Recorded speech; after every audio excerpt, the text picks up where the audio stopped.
Innal hamdalillah nahmaduhu wa nasta'inuhu wa nastaghfiruh wa na'udzu billahi min shururi anfusina wa min sayyiati a'malina may yahdihillahu fala mudilla lahu wa may yudlil fala hadiya lahu wa asyhadu an la ilaha illallah wahdahu la syarika lahu wa asyhadu anna Muhammadan abduhu wa rasuluh.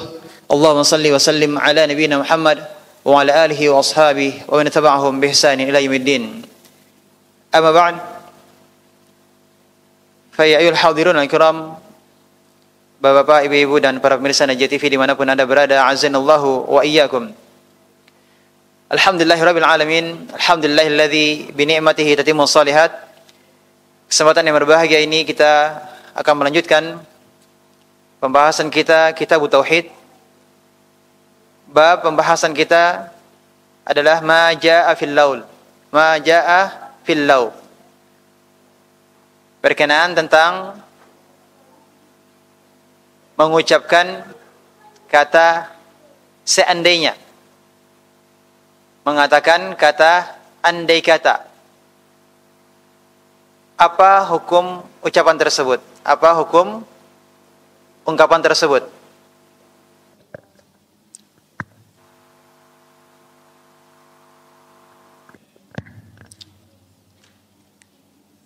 Penulis menulis bab ini keterkaitannya dengan pembahasan tauhid adalah hendaknya setiap muslim menjaga kesempurnaan tauhidnya dengan beriman kepada qada dan takdir Allah Subhanahu wa taala. Dan ketika mengalami sesuatu, maka janganlah dia mengatakan lau, seandainya begini, seandainya begitu, yang mana dalam pengucapan tersebut maksudnya adalah dia tidak terima dengan takdir Allah Subhanahu wa taala. Dia tidak ridha dengan ketentuan Allah Subhanahu wa taala. Padahal ucapan seseorang seandainya itu belum tentu seperti yang dia kirakan, seperti yang dia sangkakan, itu belum tentu. Karena Allah yang tahu dengan makhluknya, dan Allah telah menetapkan segala sesuatunya di Lauhil Mahfuz. Maka hendaknya setiap muslim menjaga kesempurnaan tauhidnya, ya, termasuk dengan memperhatikan ucapan seandainya, andai kata. Dan ini akan menjadi pembahasan kita di kesempatan ini. Kata lau artinya, ya bahasa Arab lau, artinya seandainya, andai kata. Ada beberapa makna dari kata lau yang berarti seandainya, andai kata. Fungsi dari mengatakan kata lau diantaranya adalah untuk menyatakan ungkapan sesuatu yang tidak mungkin terjadi, untuk menyatakan atau mengungkapkan sesuatu yang tidak mungkin terjadi. Ya, sebagaimana firman Allah Subhanahu wa taala, "Lau kana fihima alihatun illallah lafasadata." Kalau seandainya di langit dan di bumi ada alihah, ada Tuhan-Tuhan selain Allah, lafasadata, niscaya langit dan bumi akan binasa. Dalam ayat ini Allah mengatakan lau, ungkapan perandaian yang menyatakan perihal yang tidak akan mungkin terjadi. Artinya tidak mungkin di langit dan di bumi ada Tuhan selain Allah. Itu tidak mungkin. Karena memang nyatanya langit dan bumi masih utuh. Jadi di sini kata lau fungsinya atau maknanya untuk menyatakan sesuatu yang tidak akan mungkin terjadi. Demikian juga dengan sabda Nabi sallallahu alaihi wasallam berkaitan dengan mahar. Rasulullah SAW bersabda, iltamis walau khataman min hadid. Carilah mahar lau meskipun seandainya khataman min hadid, hanya sebuah cincin dari hadid, cincin dari besi. Dalam hadis ini Rasulullah katakan, lau, seandainya, di sini untuk menunjukkan apa? Untuk menunjukkan sesuatu yang sedikit. Meskipun seandainya, artinya di sini tidak mengapa seandainya mahar yang ada nilainya sedikit, nilainya kecil. Jadi fungsi lau di sini adalah untuk menunjukkan apa? Sesuatu yang sedikit. Demikian juga, seandainya ada seseorang yang mengatakan, kalau engkau mau belajar maka engkau akan berhasil. Seandainya, sekiranya, umpamanya, ini makna dari lau. Engkau mau belajar maka engkau akan berhasil. Seandainya engkau berikhtiar ini, berikhtiar itu, maka akan demikian dan demikian. Ini berandai-andai dalam rangka apa? Dalam rangka motivasi, ya, anjuran, bukan untuk memastikan hasilnya akan begini dan begitu, tidak. Tapi dalam rangka apa? Motivasi, anjuran, lau, seandainya. Ya. Demikian juga dengan firman Allah Subhanahu wa taala yang Allah sebutkan di dalam surat Az-Zumar ayat 57 dan ayat 58 berkaitan tentang perkataan orang-orang yang menyesal di hari kiamat. Apa yang mereka katakan? Di dalam surat Az-Zumar ayat 57 dan 58 Allah berfirman, "Au taqula law anna Allah hadani lakuntu minal muttaqin." Agar jangan sampai ada yang berkata, seandainya, lau, seandainya Allah memberiku hidayah, maka aku akan termasuk orang yang mendapat hidayah, mendapat petunjuk. Dan jangan juga demikian, jangan sampai nanti engkau akan menyesal dan akan mengatakan pada hari kiamat kelak, au taqul hina tara azab, ketika engkau melihat azab, lau anna li karratan fa akuna minal muhsinin. Ya, ada kata lau. Nanti ketika pada hari kiamat, jangan sampai ketika engkau melihat azab, kemudian engkau mengatakan, seandainya aku dapat kembali ke dunia, tentu aku termasuk orang-orang al-muhsinin, yang berbuat baik. Dalam ayat ini Allah katakan ungkapan mereka pada hari kiamat yang menyesal, mengatakan lau, seandainya, seandainya. Ini fungsi dari lau apa? Lit tamanni. Maknanya adalah ungkapan yang menyatakan angan-angan, angan-angan, keinginan mereka. Lau yang fungsinya adalah menjelaskan tentang apa? Adanya keinginan atau angan-angan. Nah, sekarang kita masuk pada dalil-dalil yang dibawakan oleh penulis Syekh Muhammad bin Abdul Wahhab rahimahullah ta'ala. Beliau menyebutkan, membawakan dalil surat Ali Imran ayat 154, yaquluna law kana lana minal amri syai'un ma qutilna hahuna. Yaqulun, mereka berkata, law, seandainya, law kana lana minal amri syai', seandainya ada sesuatu yang dapat kita lakukan atau yang kita perbuat dalam urusan ini, ma qutilna hahuna, niscaya kita tidak akan dibunuh, niscaya kita tidak akan dikalahkan dalam peperangan ini. Kemudian Allah katakan, qul law kuntum fi buyutikum, katakanlah wahai Muhammad, seandainya, Allah juga mengatakan kata seandainya, law kuntum fi buyutikum, seandainya kalian berada di rumah kalian, la barazal ladzina kutiba alaihimul qatlu ila madaji'ihim. Meskipun seandainya kamu berada di rumahmu, niscaya orang-orang yang telah Allah takdirkan, yang telah Allah tetapkan alaihimul qatl, mereka akan terbunuh, niscaya mereka akan juga keluar menuju ke tempat mereka terbunuh. Surat Ali Imran ayat 154. Ikhwati billah rahimakumullah, ayat ini berkaitan dengan apa? Peristiwa perang Uhud yang terjadi pada tahun berapa? Perang Uhud di bulan Syawal tahun 3 Hijriah. Kaum muslimin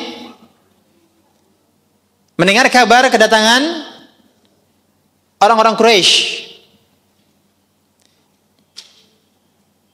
Mereka akan datang dalam jumlah 30, berjumlah 3.000. Ya. 3.000 pasukan. Mereka datang bermaksud untuk menyerang Madinah. Nabi sallallahu alaihi wasallam kemudian bermusyawarah atau berdiskusi dengan penduduk Madinah, terutama dengan tokoh-tokohnya. Ya. Diskusi dalam rangka apa? Bagaimana cara menghadapi musuh yang akan datang menyerang? Apakah berdiam di Madinah, bertahan di Madinah, atau harus keluar dari Madinah? Maka ada dua pendapat.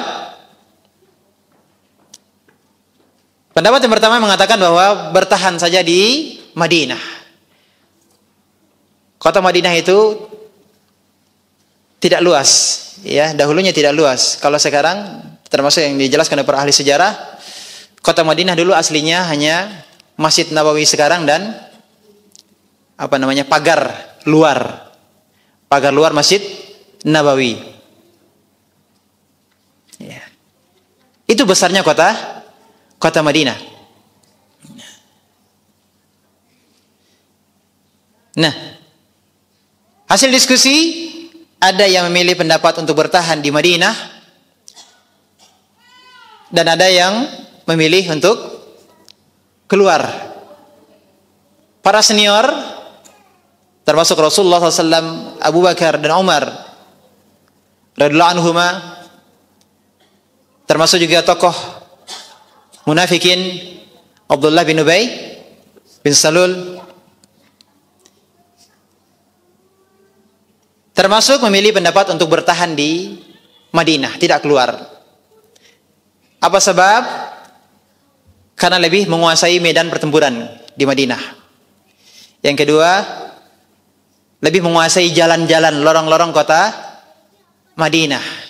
Termasuk diantaranya juga para wanita dan anak-anak yang pandai memanah pun juga bisa ikut serta dalam membantu pertahanan, menyerang musuh. Tetapi ada yang berpendapat, yakni para pemuda juniornya lebih memilih untuk keluar menghadapi musuh di luar Madinah. Apa sebab? Karena mereka mengatakan bahwa sebelum masuk Islam mereka biasa menghadapi musuh di luar. Istilahnya tidak melakukan bertahan di benteng pertahanan, tapi mereka menghadapi musuh di luar. Jadi di sini ada dua pendapat. Apakah memilih bertahan di Madinah ataukah menghadapi musuh di luar Madinah? Maka kemudian Rasulullah SAW memilih pendapat untuk menghadapi musuh di luar kota Madinah. Rasulullah SAW mengalah dan memilih untuk menghadapi musuh di mana? Di luar Madinah.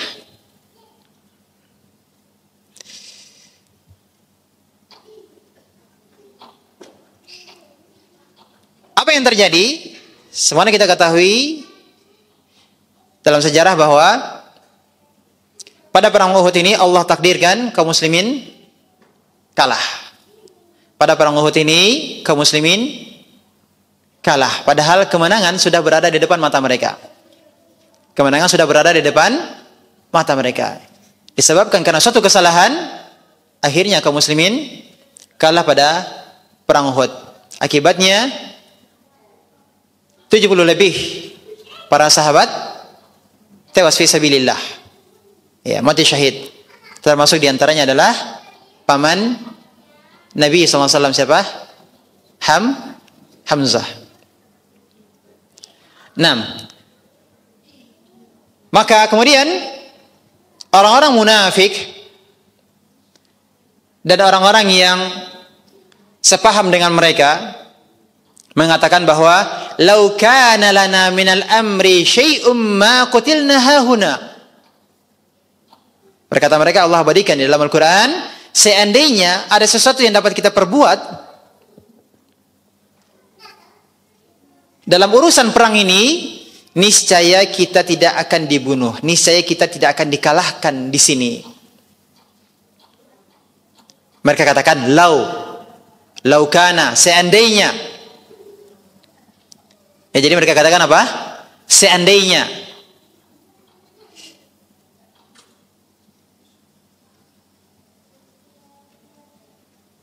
Di dalam tafsir dijelaskan bahwa tafsir As-Sa'di, ungkapan mereka berkaitan dengan hal ini, lau kana lana minal amri syai' ma qutilna hahuna, ini adalah pengingkaran mereka dan sebuah pendustaan terhadap ketentuan atau takdir Allah Subhanahu wa taala. Bentuk protes mereka terhadap takdir Allah Subhanahu wa taala.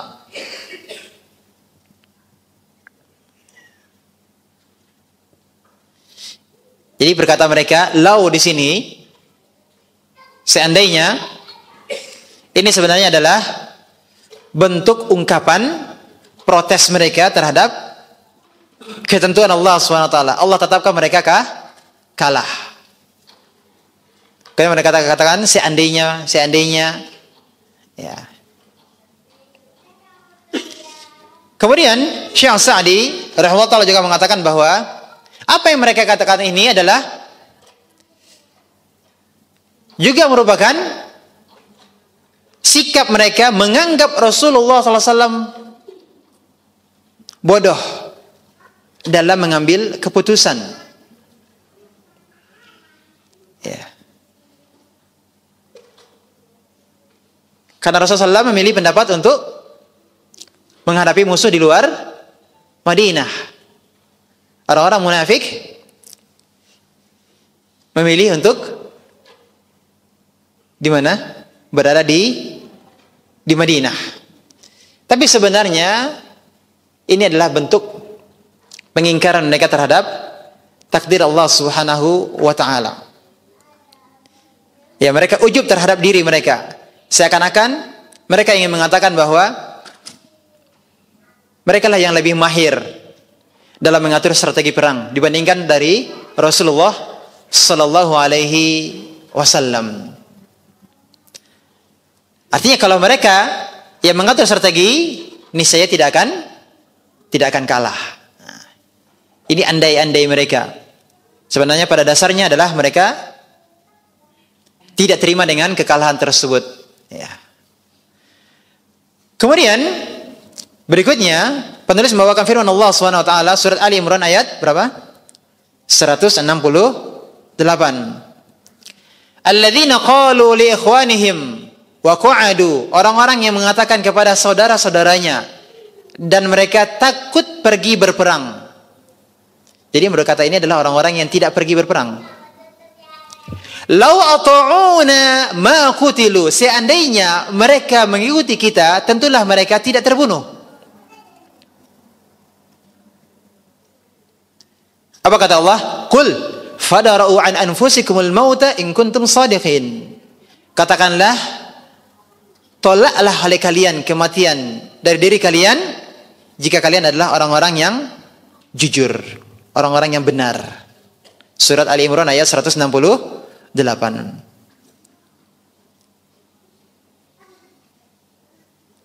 Jadi ini masih surat yang sama, surat Ali Imran. Juga dalam masih keadaan yang sama, yakni setelah kekalahan perang Uhud. Orang-orang munafik mereka mengatakan, mereka berkata kepada sesama mereka yang tidak ikut berperang. Jadi perkataan ini adalah perkataan mereka kepada sesama mereka yang tidak ikut berperang. Lau ata'una ma qutilu. Seandainya mereka mengikuti kita, tentulah mereka tidak terbunuh. Ya.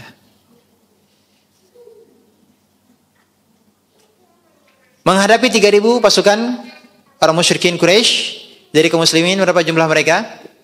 1.000. Akan tetapi orang-orang munafik yang berjumlah 300 orang kemudian berbalik arah. Ya, keluar dari pasukan. Ya. 300 dari mereka keluar dari pasukan, mundur.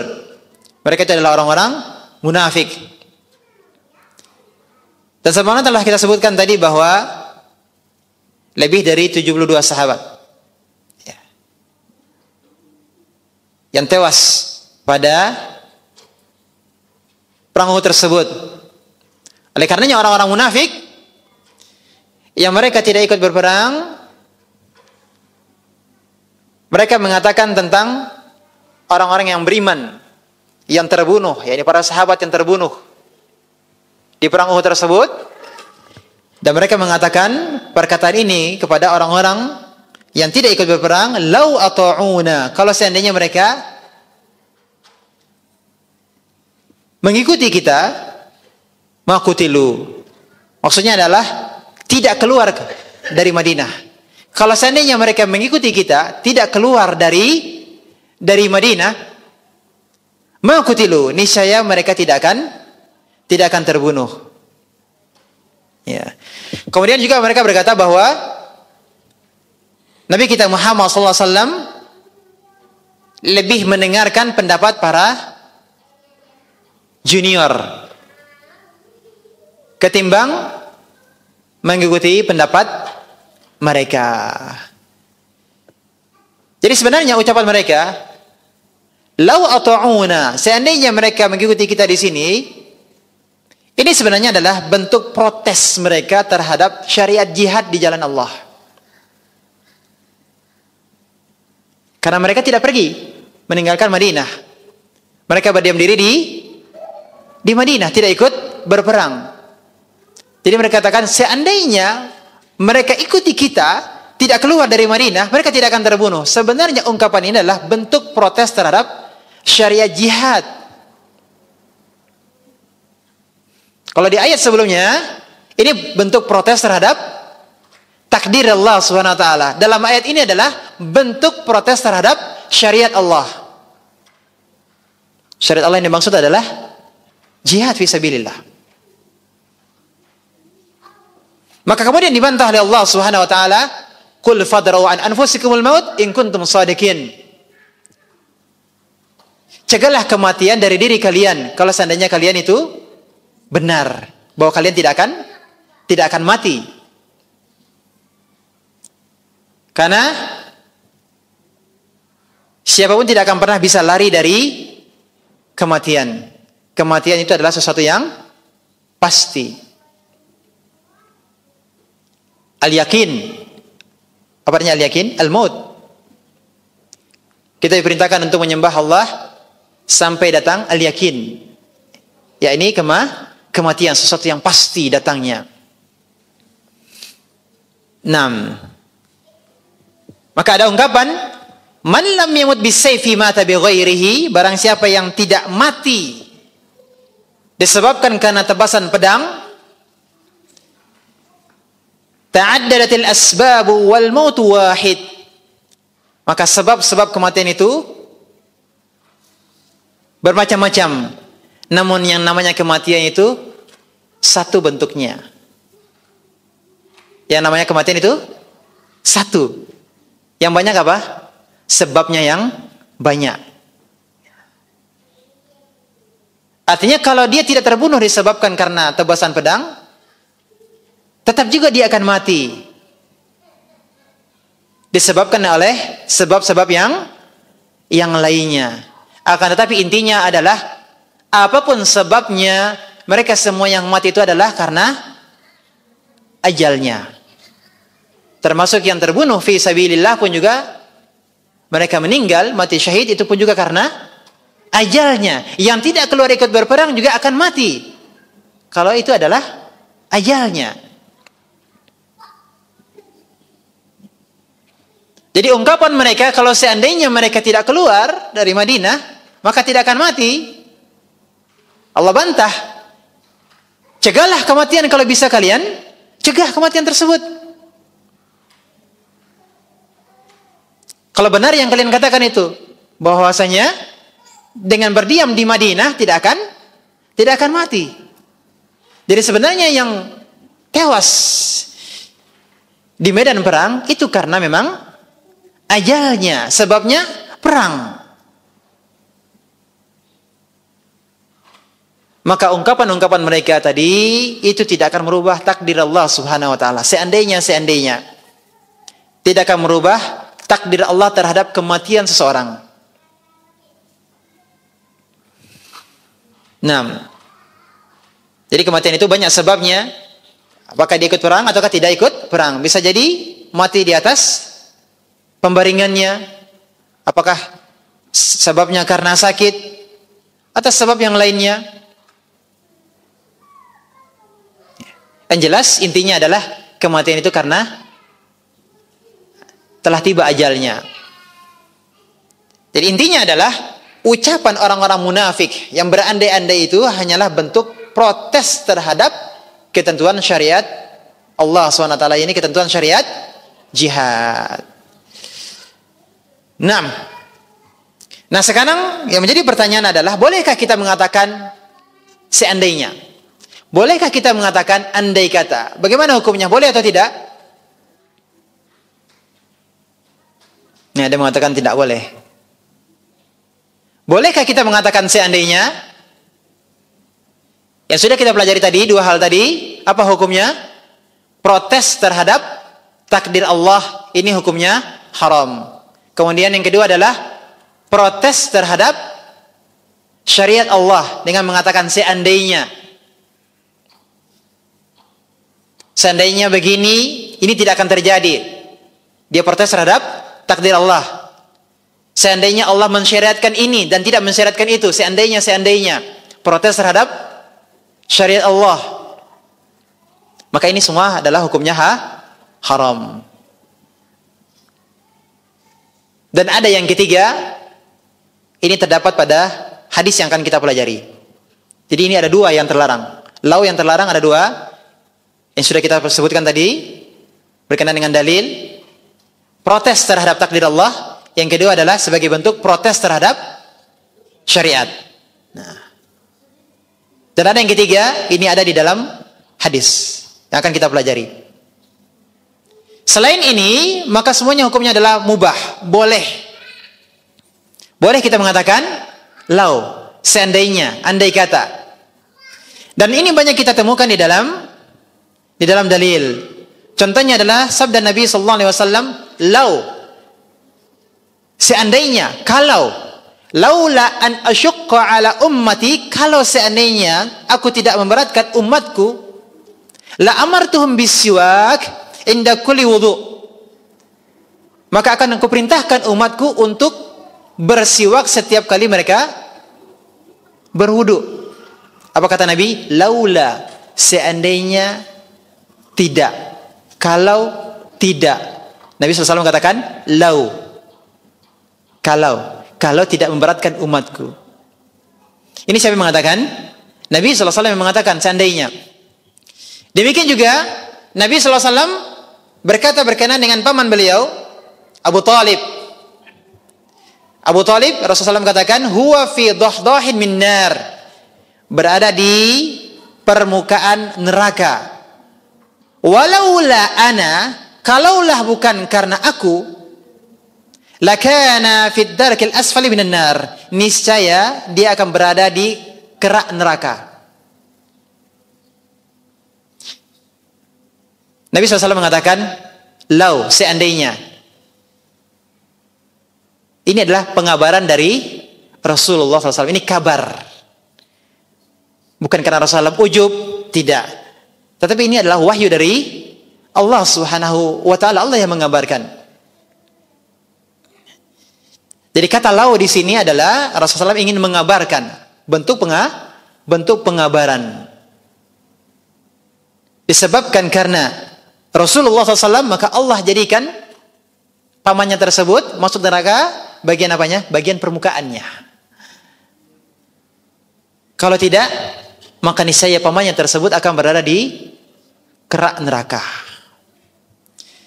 Demikian juga ketika Nabi SAW berkaitan dengan haji, beliau katakan, "Law istaqbaltu min amri mastadbartu." Seandainya aku masih di awal perjalanan dan belum terlanjur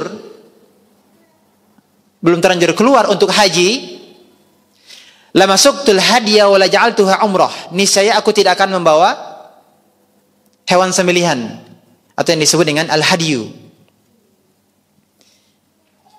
Dan aku jadikan ihramku sebagai ihram umrah. Maka haji Nabi akan menjadi haji apa? Haji tamattu. Nah, di sini Rasulullah katakan lau, seandainya.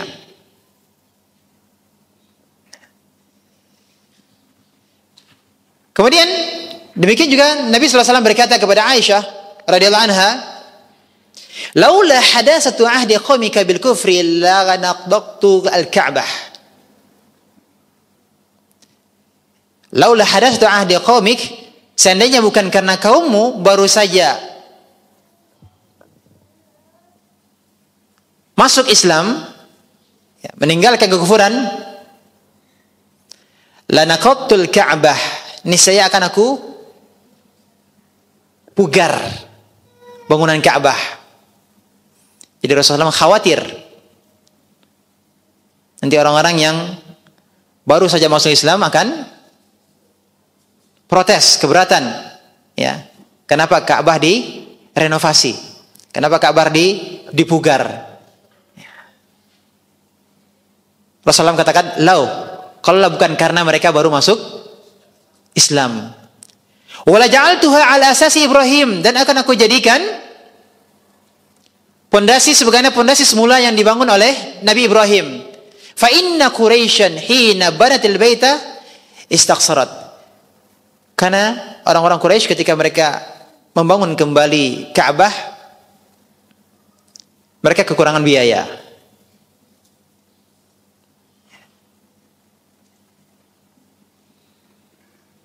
Kemudian Rasulullah katakan, wala ja'altu laha khalfa, dan juga akan aku buatkan Ka'bah itu ada pintu keluarnya. Akan tetapi disebabkan karena orang-orang baru, kebanyakan baru masuk Islam, baru meninggalkan kekufuran mereka. Dia khawatirkan akan timbul apa? Fitnah, akan timbul keributan. Nah, di sini Rasulullah katakan, lau, seandainya. Demikian juga dengan sabda Nabi SAW perihal ucapan seorang yang berandai-andai memiliki harta agar bisa berinfak. Ya, berandai-andai seandainya dia memiliki harta agar apa? Agar bisa berinfak. Dengan mengatakan, lo anna limalan la amiltu bi amali fulanin. Seandainya aku memiliki harta, maka aku pasti mengerjakan seperti apa yang dikerjakan oleh si fulan.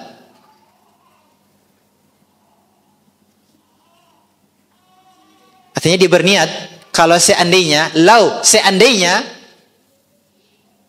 dia berangan-angan, ya, bercita-cita kalau seandainya dia punya harta, maka dia akan mengerjakan seperti apa yang dikerjakan si fulan yang punya harta. Dan Nabi SAW mengatakan, maka dengan niatnya itu pahala keduanya sama. Berarti ini besar atau tidak? Keutamaan dari niat baik.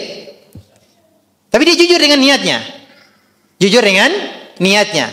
Dia berandai, lau seandainya aku memiliki harta, maka aku akan berinfak atau melakukan sesuatu seperti yang dilakukan oleh orang yang punya harta. Maka dia mendapatkan pahala seperti yang dilakukan oleh orang yang punya harta. Maka lau di sini boleh atau tidak?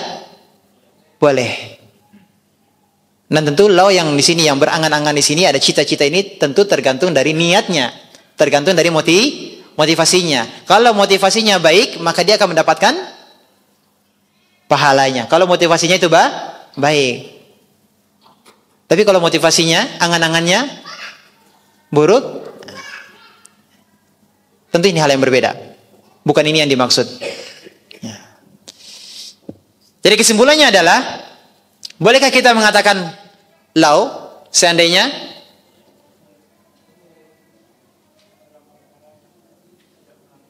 Ya. Kalau dua hal tadi, selagi itu bukan ungkapan lau itu karena protes terhadap takdir Allah, juga bukan karena protes terhadap syariat Allah. Umpama seperti yang kita berikan contoh-contoh dari dalil-dalil tadi terkait dengan seandainya ada rencana. Seandainya saya punya harta, saya akan begini dan begitu. Saya akan membantu ini, membuat ini segala macamnya, akan melakukan kebaikan, ya bersedekah segala macamnya. Ini rencana di masa depan. Kalau saya punya harta, saya akan umroh, saya akan haji dan seterusnya. Bukan protes terhadap takdir Allah, bukan protes terhadap syariat Allah. Kalau katanya lau tadi adalah dalam rangka motivasi. Seandainya kamu sekolah di sana, ini bentuk motivasi, mungkin ada yang memberikan nasihat. Seandainya kamu sekolah di sana, kamu bisa melanjutkan studi ke Timur Tengah. Kamu bisa begini dan begitu. Boleh atau tidak? Ini bukanlah berbicara atau memastikan atau menerka perkara gaib, tapi berbicara tentang sunnatullah. Orang yang biasanya belajar, dia akan berhasil. Atau mungkin terkait dengan sekolah tertentu yang kebanyakan selama ini alumni-alumnya berhasil, kemudian dikatakan seandainya kamu juga sekolah di sana, kemungkinan besar kamu juga bisa sekolah umpama ke Madinah. Kalau kamu sekolah di sana mungkin biasanya bisa begini, bisa begitu dan seterusnya. Ini dalam rangka apa? Motivasi. Kalau seperti ini boleh atau tidak? Boleh.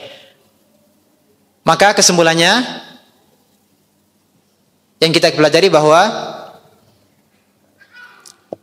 ada lau yang terlarang.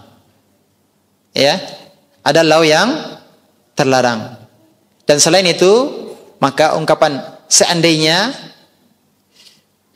andai kata, maka hukumnya adalah apa? Mubah, boleh. Selain dari apa yang telah kita sebutkan, lau yang terlarang. Dan selanjutnya kita akan masuk ke hadis yang dalil yang ketiga, hadis Nabi sallallahu alaihi wasallam. Dalil yang ketiga, hukum mengucapkan seandainya, andai kata, diriwayatkan dalam Sahih Muslim dari Abu Hurairah. Rasulullah sallallahu alaihi wasallam bersabda, "Ihris ala ma yanfa'uk." Upayakanlah segala yang bermanfaat untukmu.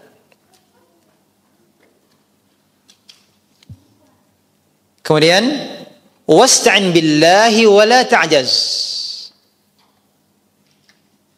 Dengan tetap meminta pertolongan dari Allah dan jangan pernah merasa lemah.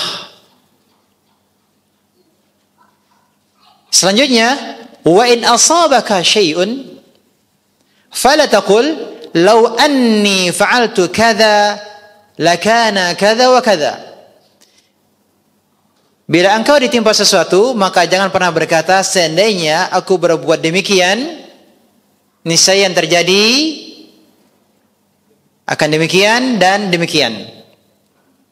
Walakin qul, akan tetapi katakanlah apa? Qaddarallahu wa ma syaa fa'al. Katakanlah ini adalah telah ditetapkan oleh Allah. Qaddarallah, telah ditetapkan oleh Allah, dan apapun yang Allah kehendaki pasti terjadi. Fa inna law taftahu amal syaitan, karena sejatinya ucapan law, seandainya, taftahu amal syaitan, akan membuka pintu perbuatan setan.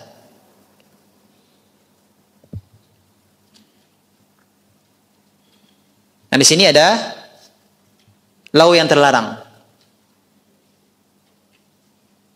Pelajaran kita berikutnya adalah di sini yang ketiga, law yang terlarang adalah yang mana?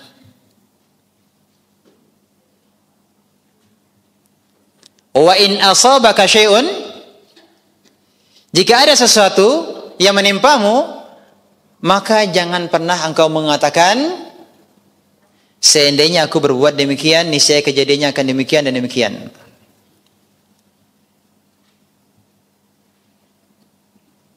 Siapa yang bisa mengambil kesimpulan? Law yang terlarang adalah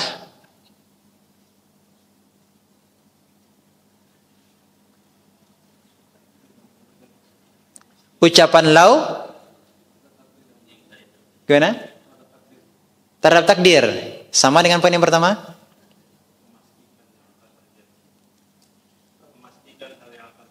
Memastikan hal yang, sesuatu hal yang terjadi, akan terjadi.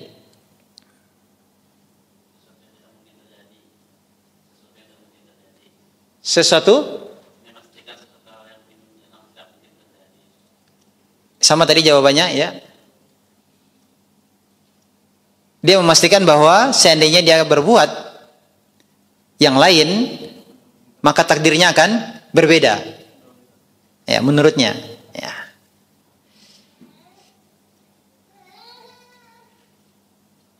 Ini jelas terlarang.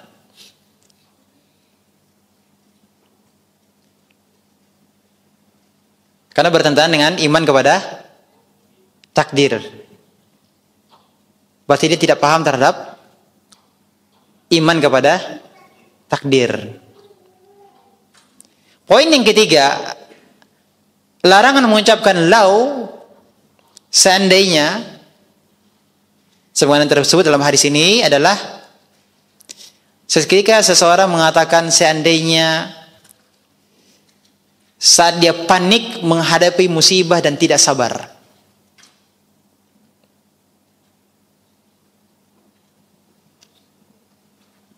Panik ketika menghadapi musibah dan tidak sabar. Harusnya ketika dia mengalami musibah, apa yang dikatakan? Qaddarallah wa ma syaa fa'al. Ini ada yang sering saya dapati tulisan-tulisan yang agak tertukar ya. Karena ditulis menggunakan Latin ya. Dalam bahasa Arab itu adalah ada yang mengatakan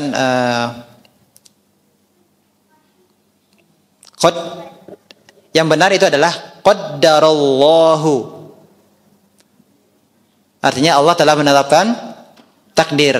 Atau yang kedua, qadarullahi. Mudhaf dan mudhaf ilaih. Qadaru Allah, qadarullahi, takdir Allah. Qaddarallahu, fi'il dan fa'il. Qaddara. Bisa dipahami? Kita katakan apa? Qaddarallahu berarti Allah telah menetapkan takdir. Dan yang kedua adalah qadarullahi, takdir Allah. Nah. Bisa dipahami?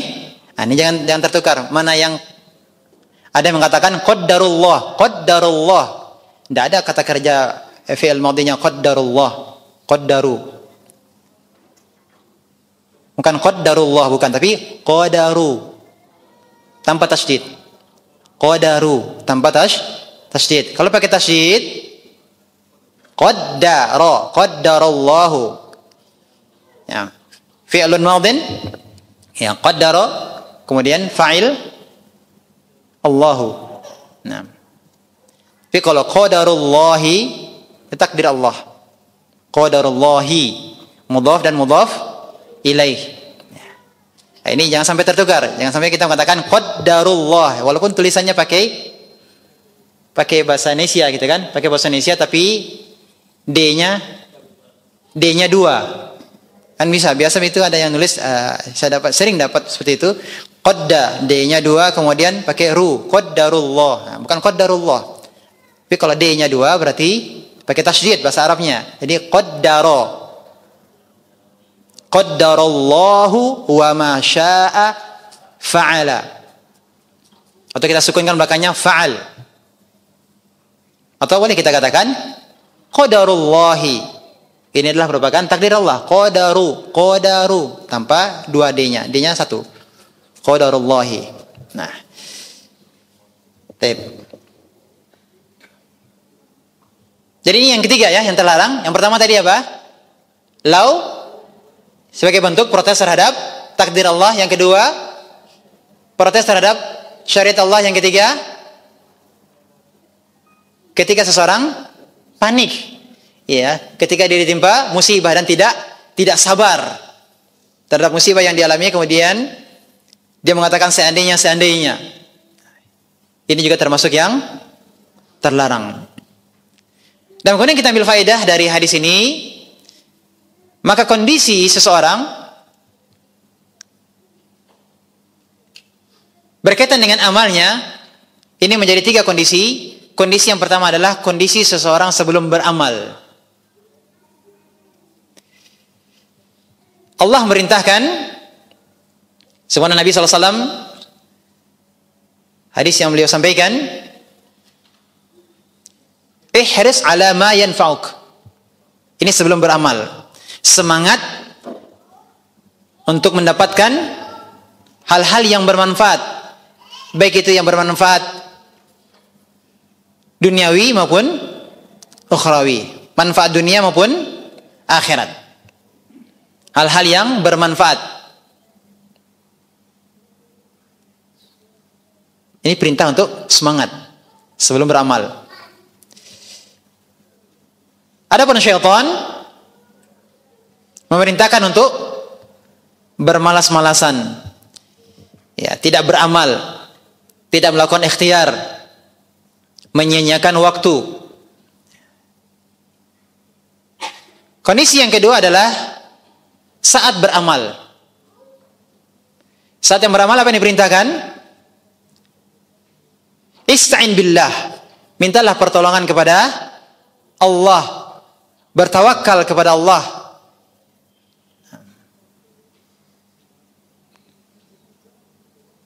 Jadi ketika beramal, perintahnya adalah apa? Minta tolong kepada Allah, bertawakal kepada Allah. Adapun syaitan memerintahkan untuk sibuk dengan apa yang dikerjakannya. Ya, fokusnya hanya pada apa yang diusahakan. Fokusnya hanya pada amal yang sedang dia kerjakan. Tapi dia melupakan Allah. Tidak minta tolong kepada Allah, tidak bertawakal kepada Allah. Ya. Jadi dia lupa apa? Selain berikhtiar, ada yang ditinggalkan. Apa itu? Berdoa, minta tolong kepada Allah. Sudah berusaha, berdoa, kemudian apa? Bertawakal kepada Allah Subhanahu wa taala. Jadi orang yang berikhtiar, yang beramal, namun dia tidak berdoa, minta tolong kepada Allah, tidak bertawakal, seakan-akan apa yang menjadi keinginannya itu adalah karena usahanya, karena kemampuannya. Padahal waktu yang dia miliki, kekuatan yang dia miliki, sarana-sarana pendukung yang ada pada dirinya semuanya adalah dari Allah Subhanahu wa taala. Maka ketika beramal, mintalah pertolongan kepada Allah, berdoa dan kemudian bertawakal kepada Allah. Maka berikutnya adalah kondisi seorang setelah beramal. Bisa jadi dia berhasil, bisa jadi tidak berhasil. Bisa jadi berhasil, bisa jadi tidak berhasil.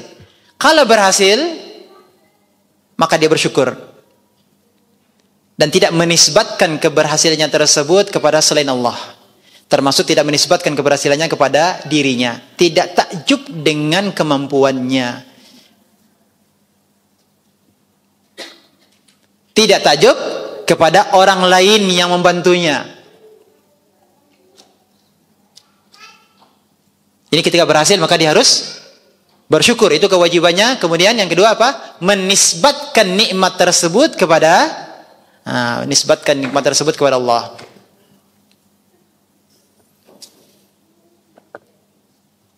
Akan tetapi syaitan yang dilakukan adalah memerintahkan manusia untuk menyandarkan keberhasilannya kepada dirinya sendiri. Takjub dengan dirinya. Ujub. Kalau sudah ujub berarti dia akan sombong, tidak bersyukur kepada Allah Subhanahu wa taala. Dia akan sombong, tidak bersyukur kepada Allah Subhanahu wa taala. Kemungkinan yang lainnya adalah tidak berhasil. Kalau tidak berhasil, apa yang dikatakan? Qaddarallahu wa ma syaa'a fa'al. Atau lafaz yang lain apa? Qadarullah wa ma syaa'a fa'al. Dia mengimani bahwa Allah telah menakdirkan ini semuanya.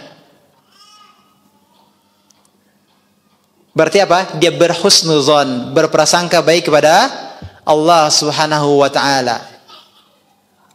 Walaupun tidak berhasil, dia berhusnuzon kepada Allah Subhanahu wa taala. Ya.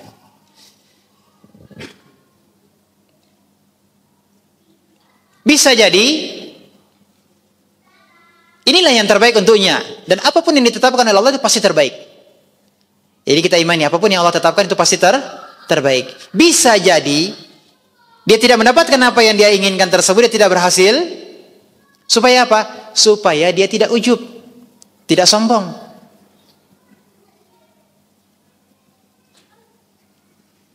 Bukankah maksiat yang pertama kali terjadi adalah sombongnya iblis? Iya atau tidak? Sombongnya iblis. Itu yang menjadikannya terusir dari surga. Maka dia berhusnuzan. Alhamdulillah, alhamdulillah ala kulli halin. Dalam setiap kondisi dia bersyukur kepada Allah Subhanahu wa taala. Mungkin bisa jadi kalau seandainya saya mendapatkan apa yang saya inginkan, bisa jadi saya lupa diri, lupa Allah.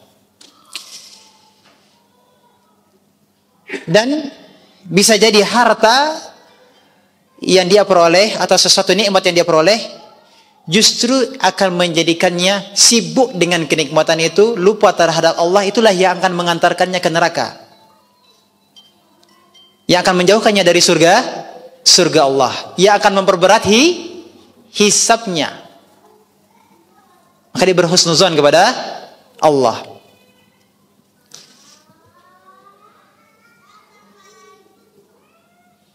Dan bisa jadi juga ketika Allah takdirkan dia mengalami sesuatu yang tidak dia sukai, berupa musibah, dengan hal tersebut dia bisa kembali kepada Allah. Dia akan mengatakan inna lillahi wa inna ilaihi raji'un. Berarti ini baik atau tidak? Baik. Ini nikmat. Kenikmatan yang lebih baik, yang tidak ada tandingannya dibandingkan dengan apa yang dia inginkan dari perkara dunia. Akan tetapi syaitan akan datang dan akan membisikkan, katakan seandainya. Ya, akan terbetik dalam hatinya, terbetik dalam pikirannya apa? Lau, seandainya, umpama, jika saja, seandainya akan begini. Maka kalau dia mengikuti bisikan syaitan, apa yang terjadi? Dia akan semakin sedih. Karena dia tidak berhasil. Seandainya begini, kamu akan berhasil, kata syaitan. Iya ya, kenapa saya tidak begitu ya? Akhirnya apa? Semakin sedih, menyesal. Padahal belum tentu itu seperti yang Disangkanya akan terjadi. Belum tentu juga akan terjadi. Belum tentu juga akan berhasil. Tapi itulah syaitan akan menjadikan menghiasi pikirannya. Akhirnya apa yang terjadi? Semakin sedih. Atau dia akan berburuk sangka kepada Allah. Su'uzon kepada Allah. Berburuk sangka kepada Allah. Dia akan mengatakan Allah tidak sayang. Dia akan mengatakan Allah tidak adil. Maka apa yang akan terjadi? Dia akan protes terhadap takdir Allah. Kenapa Allah takdirkan dia lebih baik, saya tidak? Kenapa dia kaya, saya miskin? Kenapa dia berhasil, saya tidak? Dia sudah sekian tahun lama bekerja, saya sudah sekian lama tahun bekerja, ya. Pencapaian saya hanya seperti ini. Tapi dia baru masuk, sudah langsung melejit karirnya. Protes terhadap takdir Allah.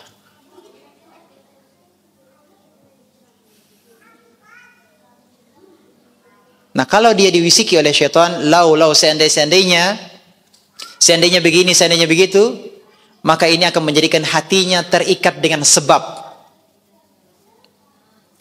Tidak terikat dengan yang menjadikan sebab. Siapa yang menjadikan sebab? Allah yang menjadikan sebab. Ya, coba kalau saya begini. Coba kalau saya begitu. Coba kalau saya usahakan ini. Coba saya usahakan plan A, plan B, plan C. Ya. Berarti dia bergantung kepada sebab-sebab. Dia lupa kepada yang menjadikan sebab. Maka terakhir, kesimpulan dari pembahasan kita berkaitan dengan seandainya. Jadi para ulama memberikan perincian dan pembahasan dengan mengkompromikan dalil-dalil yang melarang dan yang membolehkan. Jadi kesimpulannya adalah bergantung pada motif yang mendasari penggunaan kata seandainya. Kalau motif ucapannya itu adalah keluhan, ungkapan kesedihan, ya mempermasalahkan takdir, mempermasalahkan syariat yang ditetapkan Allah SWT, atau berangan-angan untuk melakukan keburukan, maka ini menjadi tercela dan terlarang.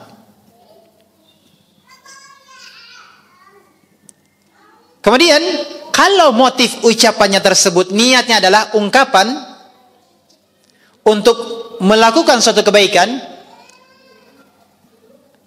untuk membimbing, mengarahkan, memberikan saran atau menjelaskan sesuatu yang mestinya harus dia lakukan, ya, menjelaskan sesuatu yang mestinya harus dia lakukan, maka penggunaan kata lau dalam hal ini diperbolehkan, dan bisa jadi ini menjadi sesuatu yang terpuji.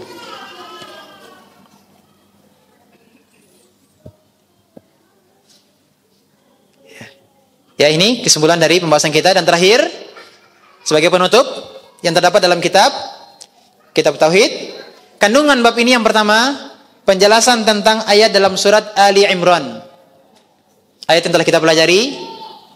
Yang kedua, larangan mengucapkan andai kata, seandainya, apabila mendapat suatu musibah atau kegagalan. Ini terlarang mengatakan seandainya, andai kata, ketika seseorang mengalami apa? Musibah atau kegagalan. Yang ketiga, alasan terlarang karena kata tersebut, seandainya atau andai kata, akan membuka perbuatan syaitan. Apa tadi perbuatan syaitan yang telah kita sebutkan? Semakin bersedih, su'uzon, ya, dan seterusnya tadi yang telah kita sebutkan. Yang keempat, petunjuk Rasulullah SAW ketika menjumpai suatu kegagalan atau mendapat suatu musibah, hendaklah mengucapkan apa? Ucapan yang baik dan bersabar, serta mengimani bahwa apa yang terjadi adalah takdir Allah. Yang kelima, perintah untuk bersungguh-sungguh dalam mencari segala yang bermanfaat untuk di dunia dan di akhirat, dengan senantiasa memohon pertolongan Allah. Dan yang terakhir, larangan bersikap sebaliknya, yakni larangan bersikap lemah. Demikian, mudah-mudahan bermanfaat. Wassallallahu Muhammadin wa ala alihi wasallam. Subhanaka wa bihamdika asyhadu an la ilaha illa anta astaghfiruka wa atubu ilaik. Assalamualaikum warahmatullahi wabarakatuh.